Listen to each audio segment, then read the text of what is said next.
Hi betting experts, on Saturday the 27th of November we've got 8 brilliant ITV races on Saturday. Newcastle and Newbury, their big day at Newcastle where they've been watering.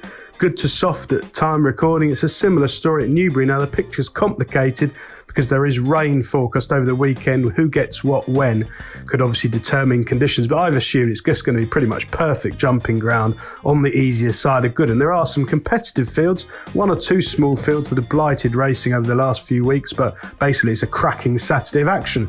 We start off with our value angle selection in the 225 at Newbury. This is the Ladbrokes Committed to Safer Gambling Intermediate Hurdle, listed race, limited handicap, only 4 runners, and an absolutely gilt-edged opportunity for John Joe O'Neill's Progressive Soaring Glory to supplement the win at Ascot last month. Now, he was well back there, returning from 7 months off, was always travelling well under a confident ride and quick and clear readily. He's got plenty of form in the book at Newbury over this course and distance.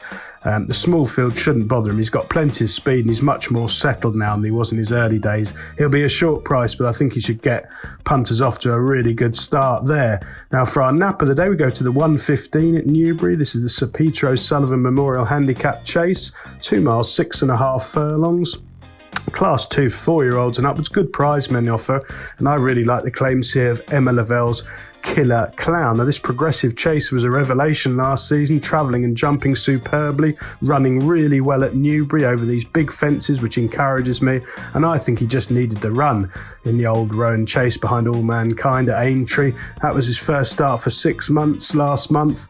This venue is ideal for him. I think Emma Lavell's going a lot better now as well. Her horses maybe just needed a run.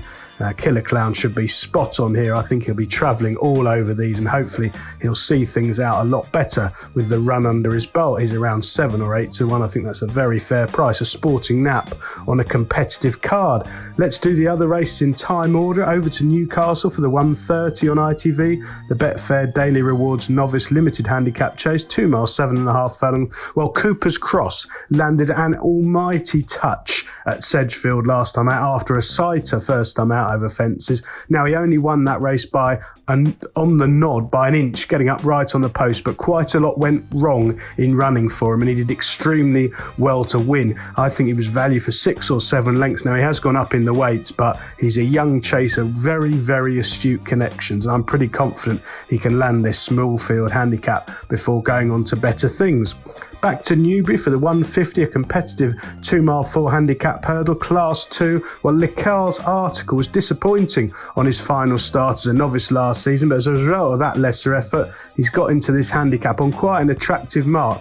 Tom Cannon takes over in the saddle, which I think is a plus. As regular listeners will know, I'm not a massive fan of Nico de Boinville, and Tom Cannon is a very underrated young jockey, and this mark on decent ground, I'm sure he'll be fit and primed by Henderson. He has been off for 260 days, but he's got a good record fresh, low mileage. I'll be disappointed if he doesn't go really close from this sort of mark. Over to Newcastle for the Rehearsal Chase at 2:05, 2 miles, 7.5 furlongs, class 1, 4-year-olds and upwards. Well, Wright needed the run really badly when well held on his seasonal return last month, weakening before the straight, but he's got a touch of class. That was definitely a sighter for this race. I think it's always been the aim. Good to soft ground, absolutely ideal. He's got a touch of class. He has got a big weight to lump, but I think he might be a grade above these rivals.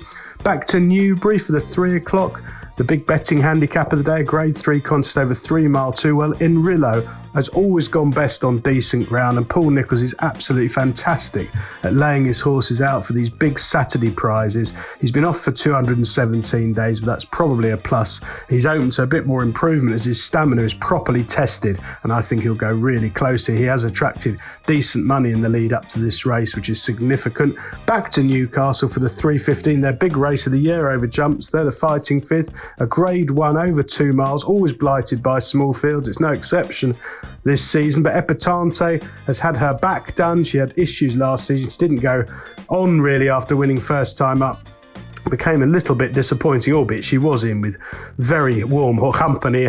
She was behind Honeysuckle at Punchdown last time out. Back in calmer waters, primed for this race. Decent ground ideal, no issue if she gets rain either. She sluices through that. If she's back to her best after a back surgery, then she should be extremely hard to beat. And the last race of the day on ITV at Newbury, the 3:35, the Jim Joel Memorial Trophy. This is over 2 miles, and Gumball, well, Fergal O'Brien has got his horses absolutely flying at the minute, and Gumball probably just needed the run first time back. Went fourth, but a positive ride this time from Paddy Brennan. I think he could have all of these out of their comfort zone. When he is allowed to stretch on and lead, he's quite a formidable force in these sort of handicaps. That's not been the case of late.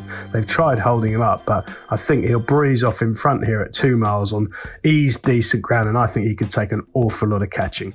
Best of luck with all 8 ITV races on Saturday, betting experts.